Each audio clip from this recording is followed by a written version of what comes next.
Diu la llegenda que fa molt i molt de temps, a prop de Montblanc, hi havia un drac monstruós, amb les urpes llargues i l'alè de foc.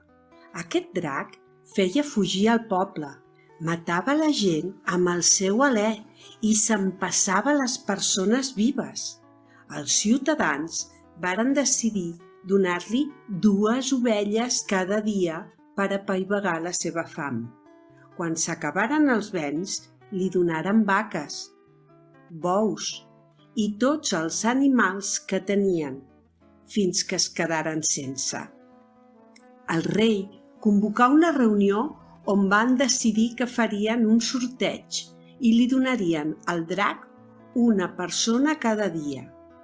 Un dia, per mala sort, li va tocar a la filla del rei, que, desesperat, va convocar el poble i els hi va dir: «Perdoneu la meva filla i a canvi us donaré tot el meu or, el meu argent i la meitat del meu regne, però per favor, deixeu la meva filla».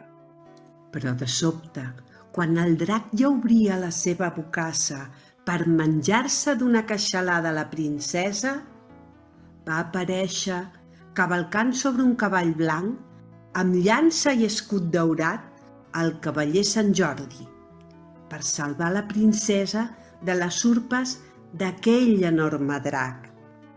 Aquell cavaller va alçar la seva llarga llança i d'un cop el drac va caure a terra desplomat, amb la llança clavada al bell mig del cor.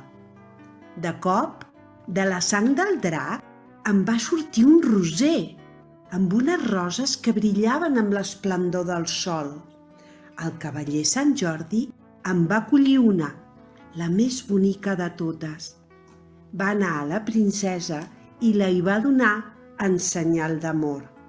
El rei li va demanar que es casés amb la seva filla i que li donaria tot el seu or i la meitat del regne, però el cavaller va marxar sobre el seu cavall blanc sense dir res.